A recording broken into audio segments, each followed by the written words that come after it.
Thank you very much, and like Alan, I'm delighted to be here in Senate House, this wonderful Art Deco building, and of course it's where George Orwell based his novel 1984, and this building was the Ministry of Truth. Let us see. Thanks for coming, everyone, today, and thanks to all those that organised today's event, because political events don't happen by accident. The Labour Party didn't happen by accident. We're a massive, essentially voluntary organisation trying to change the lives of everyone in this country for the better. That's what the Labour Party is about, and I thank you all for coming today and for your work within the party. The people of this country are going to face an historic decision on the 23rd of June, whether to remain part of the European Union or to leave. I welcome the fact that that decision is now in the hands of the people. Indeed, I voted to support a referendum during the last Parliament. The move to hold this referendum may have been more about managing divisions in the Conservative Party, but it's now a crucial democratic opportunity for people to have their say on our country's future and the future of our continent as a whole. As Alan explained, the Labour Party is overwhelmingly for staying in, because we believe the European Union has brought investment, jobs and protection for workers, consumers and the environment, and offers the best chance of meeting the challenges we face in the 21st century. Labour is convinced that a vote to remain in is in the best interests of the people of this country. In the coming century, we face absolutely huge challenges as a people, as a continent, and as a global community. How to deal with climate change, how to address the overweening power of global corporations and ensure they pay fair taxes, how to tackle cybercrime and terrorism, how to ensure we trade fairly and protect jobs and pay in an era of globalisation, how to address the causes of the huge refugee movements across the world. There are now more people than at any time in recorded history who are refugees or asylum seekers or displaced people across the planet. And how we adapt to a world where people everywhere move more frequently to live, work and retire. All of these issues are serious and pressing and self-evidently require international cooperation. Collective international action through the European Union is clearly going to help meeting these vital challenges. Britain will be stronger if we cooperate with our neighbours in facing those challenges together. Portugal's new Socialist Prime Minister and a good friend, Antonio Costa, said this: "In the face of all these crises around the world, we must not divide Europe, we must strengthen it." When the last referendum was held in 1975, Europe was divided by the Cold War, and what later became the EU was much smaller, purely market-driven arrangement. Over the years, I and many others have been very critical of many decisions taken by the EU, and I remain very critical of its shortcomings, from its lack of democratic accountability to the institutional pressures to deregulate or privatise public services. So, Europe needs to change, but that change can only come from working with our allies in the European Union to achieve it. It's perfectly possible to be critical and still be convinced we need to remain a member. I've had a few differences with the direction the Labour Party has taken over the past few years, as some people may have noticed. But I've been sure that it was right to stay as a member of the party. I joined the Labour Party when I was 16, and I'm very proud of that. Some might say I've even managed to do something more recently about changing the direction of the Labour Party, and I'm enjoying that as well. In contrast, 4 decades ago, the EU of today brings together most of the countries in Europe and has developed important employment, environmental and consumer protections. I've listened very closely to the views of trade unions, environmental groups, human rights organisations and of course to Labour Party members and supporters and fellow members of Parliament. They are overwhelmingly convinced that we can best make a positive difference by remaining in Europe. Britain needs to stay in the EU as the best framework for trade, manufacturing and cooperation in the 21st century. Tens of billions of pounds worth of investment and millions of jobs are linked to our relationship with the EU, the biggest market in the world. EU membership has guaranteed working people vital employment rights, including 4 weeks paid holiday, maternity and paternity leave, protection for agency workers, health and safety in the workplace.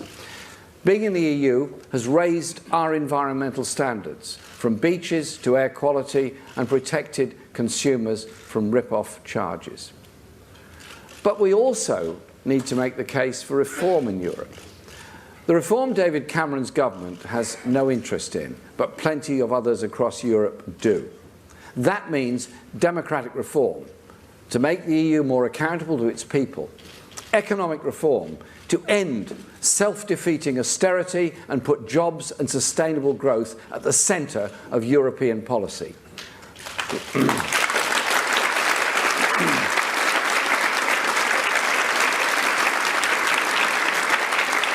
Labour market reform, to strengthen and extend workers' rights in a real social Europe. And new rights for governments and elected authorities to support public enterprise and halt the pressure to privatise services. So the case I'm making for Remain and reform in Europe. Today is Global Day of Action for Fast Food Workers' Rights. In the US, workers are demanding $15 an hour. In the UK, £10 now. Labour is an internationalist party, and socialists have understood from the earliest days of the labour movement that workers need to make common cause across national borders. Working together in Europe has led to significant gains for workers in Britain, and we are determined to deliver further progressive reform. The democratic Europe of social justice and workers' rights that people throughout our continent want to see. Real reform will mean making progressive alliances across Europe, something the Conservatives will never do and probably don't understand. Take, for example, the crisis in the steel industry. Yes, it's a global problem and a challenge to many European governments. So why is it that only the British government has failed so comprehensively to act to save steel production at home? The European Commission proposed new tariffs on Chinese steel, but it was the British government that blocked those coordinated efforts to stop Chinese steel dumping. Those proposals are still on the table. So today, now, I ask David Cameron and George Osborne to start sticking up for steel in this country and work with our willing European partners to secure the future of this absolutely vital industry. It's in their hands.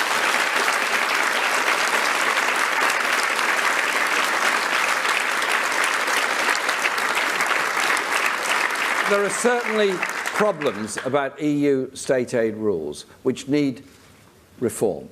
But if, as the Leave side argues, it is the EU that is the main problem, then how is it that Germany, Italy, France and Spain have all done much better at protecting their steel industries than the British government? Again, I say to David Cameron and George Osborne, act now to defend and support our steel industry.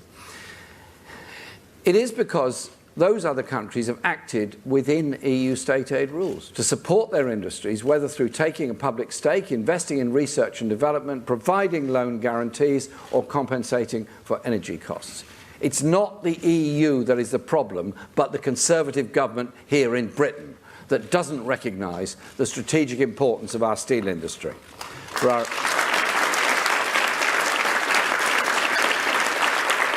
Important for our economy and for the jobs and skills of those communities that are now going through such tension and such pressure as they're fearful of the future of their jobs and all of the local community that goes with them. The Conservative government has blocked action on Chinese steel dumping. It has cut investment in infrastructure that would have created demand for more steel and had no procurement strategy to support our steel industry.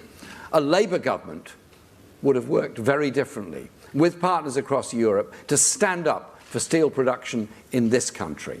That is what a Labour government would do so differently to what this government is doing. The European Union has 28 countries and 520 million people.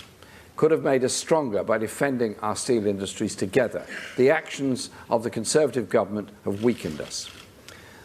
The jobs being created by this government are too often low skill, low pay and insecure. If we harnessed Europe's potential, we could be doing far more to defend high-skilled jobs in the steel industry, and that goes for other employers of high-skilled staff too. Airbus, Nissan, they've made it clear that their choice to invest in Britain is strengthened by the membership of the European Union. Of course, the Conservatives are loyally committed to protecting one very, very important British industry, and you have to take your hat off to them for the massive defence they're making of this industry, and that is the tax avoidance industry.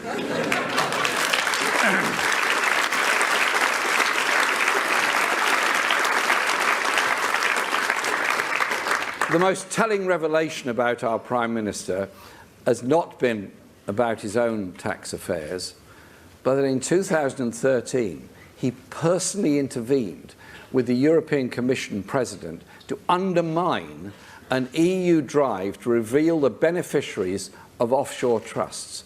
And even now, in the wake of the Panama Papers, he still won't act, as Prime Minister's Question Time revealed yesterday. And on 6 different occasions since the beginning of last year, Conservative members of the European Parliament have voted down attempts to take action against tax dodging. Doesn't that tell you everything you need to know about the Conservative Party? Labour has allies across Europe prepared to take on this global network of the corrupt, and we will work with them to clamp down on those determined to suck wealth out of our economies and the pockets of our people. On Tuesday, the EU announced a step forward on country-by-country reporting. We believe we can go further, but even this modest measure, and it is a very modest measure, was opposed by Conservative MEPs last December. Left to themselves, it is clear that the main vote Leave vision is for Britain to be the safe haven of choice for the ill-gotten gains of every dodgy oligarch, dictator or rogue corporation. They believe this tiny global elite is what matters, not the rest of us, who they dismiss as, sadly, and it's probably everybody in this room, low achievers. I'm sorry. Some argue that we need to leave the EU because the single market's rules are driving deregulation and privatisation. They certainly need reform. But it's not the EU that privatised our railways. It was a Conservative government of John Major. And many of our rail routes are now run by other nations' publicly owned rail companies. So they're publicly owned, but not by our public. They haven't made the mistake of asset stripping their own countries. Labour is committed to bringing rail back into public ownership in 2020. And that's why Labour members of the European Parliament are opposing any element of the fourth rail package currently being discussed before the European Parliament that might make that more difficult. We are very clear. We want the railways back in public hands to be run for the benefit of the people of this country. The Transatlantic Trade and Investment Partnership also is a huge cause for concern. But we defeated a similar proposal before in Europe together when it was called a Multilateral Agreement on Investment. That was back in 1998. Labour MPs are rightly opposing the investor-state dispute mechanism, opposing any attempt to enforce privatisation of our public services, to reduce consumer rights, workplace protections or environmental standards. We will not be part of a race to the bottom. We want a race to go up, not down, on the living standards and environmental standards of everybody across the whole continent.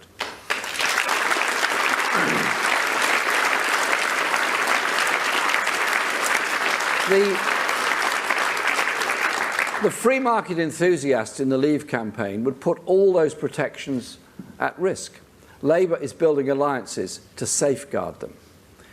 We must also put human rights at the centre of our trade agreements, absolutely at the centre of them, not as an optional add-on. We already have allies across Europe to do that. And the EU is vital for promoting human rights at home. As a result of EU directives and regulations, disabled people are protected from discrimination. Lifts, cars and buses need and must be accessible, as does sea and air travel. It was the Labour government that signed the Human Rights Act into UK law, that transferred power from government, not to Brussels, but to individual citizens to stand up for and defend their human rights. Human rights are global, universal, and have to be defended for all time. They're the rights that we've achieved for ourselves. Climate change is the greatest threat that humanity faces this century. And no country, Britain certainly not, cannot tackle it alone. We could have the best policies possible, but unless we act together internationally, it is worthless. It was a Labour government that brought in the Climate Change Act. John Prescott played a key role in getting the Kyoto protocols that led the debate within the European Union. But despite David Cameron pledging, do you remember those days, to lead the greenest government ever? That was the Hugger Husky period. Britain still lags far behind most of Europe in terms of renewable energy production. We have much to learn from what Germany has done in particular. The Conservative government has cut subsidies for solar power while increasing subsidies for diesel. It has cut regulatory burdens, as they describe them, on fracking, yet increased regulations on onshore wind production. They say one thing, but do another. Again, it's been regulations agreed in Europe that have improved Britain's beaches and waterways and that are forcing us to tackle the scandal of air pollution all over this country, including in this very city of London, which will, if not dealt with, kill 500,000 people in this country by 2025. We have to act on air pollution by enforcing those regulations. Working together in Europe is vital to tackle climate change and vital in protecting the environment that we all share. The point about the environmental issues is quite simply this. If you pollute the air, the wind takes it across a national border. If you throw rubbish into the sea, a current will bring it to somebody else's border. You only clean up the air and clean up the seas by international regulation and cooperation. You can't do it on your own.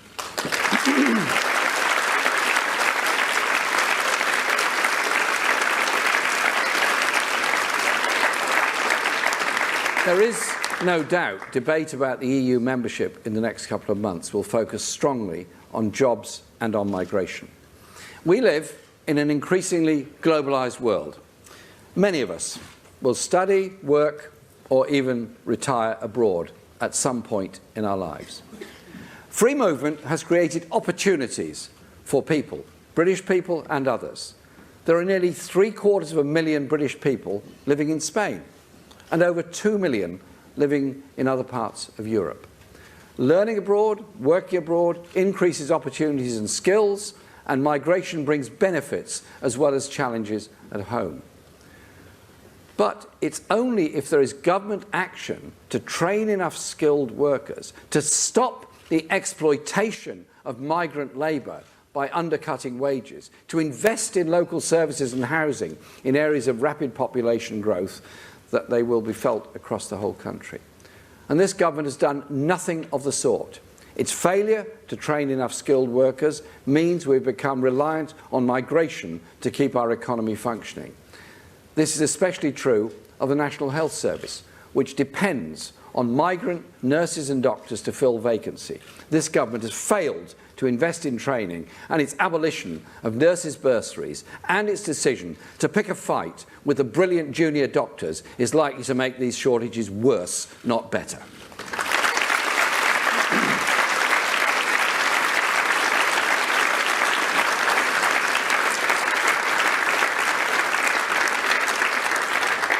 As Alan explained in his introduction, that both of us are trade unionists, and I used to be a full-time trade union organiser within the National Health Service as well as local government. And I value our NHS, absolutely, and I admire the dedication of all its staff. it is Labour's proudest creation. But right now, it would be in an even greater crisis if many on the Leave side had had their way, some of whom have argued against the National Health Service and the very principle of healthcare free at the point of use for everybody.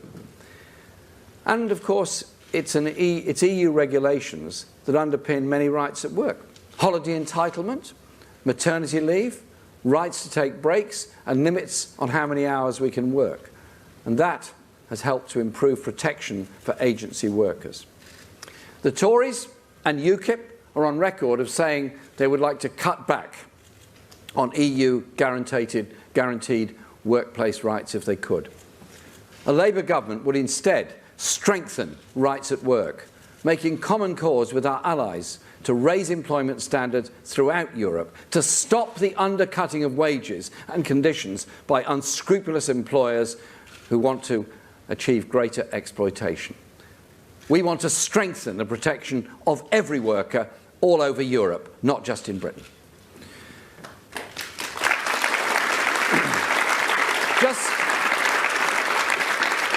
Just imagine what the Tories would do to workers' rights here in Britain if we voted to leave the EU in June.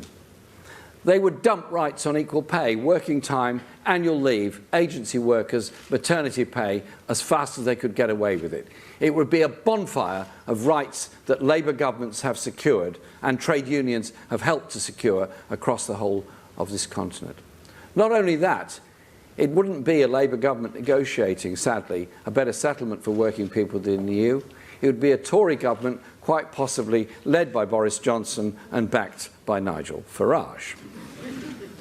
Think about that. That would negotiate the worst of all worlds, a free market free for all, shorn of rights and protections for people all across this continent. It's sometimes easier to blame the EU, or worse, blame foreigners, than face up to our own problems, at the head of which right now is a Conservative government that's failing the people of Britain. There is nothing remotely patriotic about selling off our country and our national assets to the highest bidder, or handing control of our economy to city hedge funds and tax-dodging corporations based in offshore tax havens. There is a strong socialist case for staying in the European Union, just as there's also a powerful socialist case for reform and progressive change in Europe. That's why we need a Labour government to stand up at the European level for industries and communities in Britain, to back public ownership and public services, to protect and extend workers' rights, and to work with our allies to make both Britain and Europe work better for working people. Many people are still weighing up how they're going to vote in this referendum. And I appeal to everyone, especially young people, who will live the longest and have to bear the consequences for the longest, to make sure you're registered to vote and vote to keep Britain in Europe this June. It is about your future.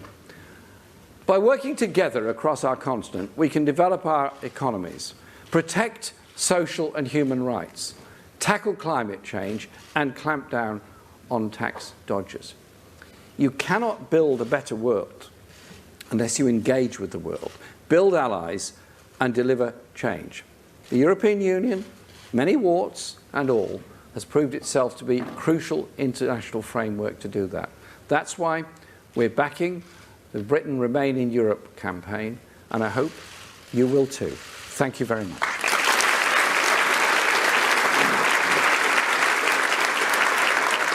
Stay here,